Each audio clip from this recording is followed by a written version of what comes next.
केला बेचने वाली चुड़ैल। एक बार की बात है, जादूपुर नाम के एक गांव में करतब दिखाती एक औरत एक रेड्डी के लिए गांव में आती है। आइए आइए मेहरबान कदरदान, खाइए रोहड़ा के ताजे ताजे केले। कभी खाए नहीं होंगे ऐसे केले, पीले पीले केले खाइए। ये कहकर रोहड़ा हाथों में 4 केले लिए उन्हें सर्कल में जोर जोर से हवा में उछालती हुई करतब दिखाती है, जिसे देखकर आसपास के सारे बच्चे अपने अपने मम्मी पापा से उस औरत के पास जाने की जिद करने लग जाते हैं। पापा, ऐसा तो सर्कस में बॉल से होता है ना, ये आंटी तो केले से कर रही है। चलिए ना पापा, देखते हैं। रोहड़ा एक पतली सी तार पर चलती हुई केलों से करतब दिखाती है। आते जाते सभी लोग बाहर रुककर उसके करतब देखते हैं और वाह वाही करते नहीं थकते। जैसे ही एक आदमी पास आकर उसे पैसे देने लग जाता है, तब वो कहती है, अरे नहीं नहीं साहब, मैं करतब तो बच्चों के मन को बहलाने के लिए करती हूँ। धंधा तो मेरा केले का है। पीछे देखो मेरी रिड्डी, जो भी मेरे केले खाएगा मेरी तरह चुस्त दुरुस्त और तंदुरुस्त हो जाएगा। पता चलता है क्या कि मेरी उम्र 55 की है। अरे पर ऐसे ठंड के मौसम में कोई केला क्यों खाएगा? ये ऐसे वैसे केले नहीं है साहब, ये शरीर में गर्मी देते हैं। ठंड को दूर भगाए जो भी रोहिणा के केले खाए। पापा, अगर मुझे केले नहीं मिले तो मैं घर नहीं जाऊंगी। तभी उसके पापा कहते हैं कि बेटा, केले ठंड में कभी गर्मी नहीं देते। ये सब कहने की बातें हैं, सामान बेचने का तरीका है इनका। पर पिंकी नहीं मानती। मैं केले खाऊंगी। पिंकी की जिद के आगे नत्थू हार जाता है और उसे केले खरीद कर दे देता है। पिंकी खुश होकर केले घर ले आकर खाती है। अब मैं भी करतब करूंगी, कितना मजा आएगा। जादुई केले। पिंकी पहला केला खत्म भी नहीं करती कि वो बेहोश हो जाती है। दूसरे केले से एक काला धुआं आता है और रोहड़ा चुड़ैल बनकर बाहर निकल आती है। मेरे भूतिया केले बच्चे न खाए, ऐसा हो ही नहीं सकता। जादूपुर वालों, कब तक बचोगे? आ गई हूं मैं रोहड़ा, जिसका कोई नहीं कर सकता सामना। रोहड़ा पिंकी को गोद में उठाकर काले धुएं में कहीं गायब हो जाती है। शाम के वक्त नत्थू घर लौटता है और पिंकी को घर में ना पाकर उसकी माँ से कहता है, माँ पिंकी कहाँ है?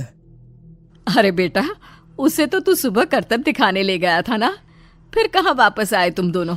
मुझे लगा तू उसे अपने साथ मंडी ले गया होगा। हे भगवान, मेरी बच्ची कहाँ गई? मैं उसे घर ही तो छोड़कर गया था माँ। नत्थू गांव के घर कोने में अपनी बेटी को ढूंढता है, पर उसे वो कहीं नहीं मिलती। परेशान होकर आखिर रो रो कर नत्थू हिम्मत हार कर घर लौट आता है। अगली सुबह रोहड़ा फिर से करतब दिखाने आती है और इस बार पिंकी की तरह रोनी केले खरीद लेता है। 50 रुपए दिए थे पापा ने, सारे पैसों की मैंने केले खरीद लिए हैं। अब मैं भी आंटी की तरह ही करतबबाज बन जाऊंगा। यही सोचते हुए रोनी केले खाता है और पहला अकेला केला आधा खत्म भी नहीं करता कि चुड़ैल उसके सामने आ जाती है। मेरे साथ चलने का समय आ गया है रोनी।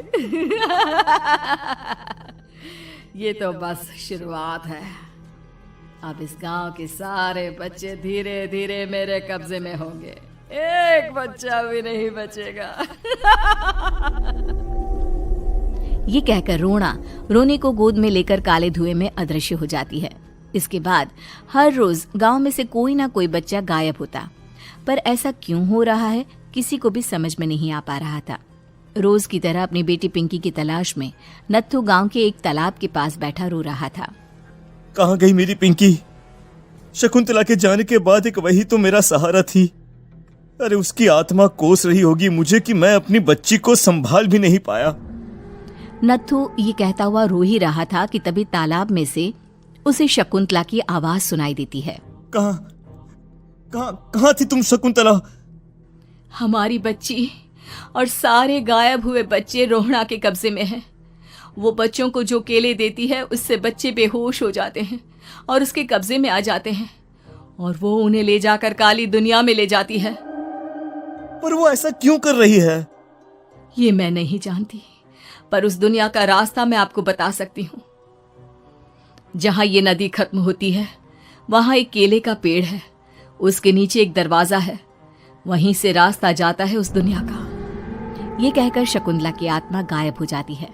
गांव के सभी लोग झुंड बनाकर उसी रास्ते से काली दुनिया में चले जाते हैं और वहां देखते हैं कि सारे बच्चे वहां काम कर रहे थे।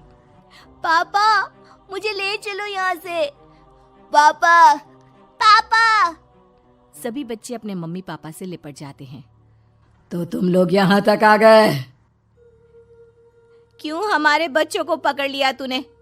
तुझे शिकार ही बनाना है तो ले, हम सब आ गए हैं, हमें खा ले। नहीं, मुझे बच्चे चाहिए। मेरे बच्चे के बदले तुम लोगों के बच्चे। क्या मतलब? मैं इसी गांव में रहने वाली एक औरत थी। केले की चोरी के इल्जाम में मेरे बेटे को गांव वालों ने इतना मारा कि वो मर गया। उसी दिन मैंने ठान लिया कि गांव वालों का भी वही हाल करूंगी। कुछ दिन बाद बेटे के चले जाने के दुख में मैं भी मर गई और मेरी भटकती आत्मा एक चुड़ैल बन गई। और फिर मैंने बदला लिया तुम सबके बच्चे छीनकर। बर्दाश्त नहीं कर पाए ना? सोचो मुझ पर क्या बीती होगी। हमें माफ कर दो रोना। पता नहीं ये किसकी गलती थी, पर हम सभी माफी मांगते हैं। हमारी खुशियां लौटा दो, तुम भी तो एक माँ हो। गांव वालों की बात सुनकर रोना का मन पिघल जाता है और वो बच्चों को छोड़ देती है। उसके बाद काली दुनिया बच्चों के लिए जादुई दुनिया बन जाती है। अब कोई भी कभी भी वहां आ जा सकता था।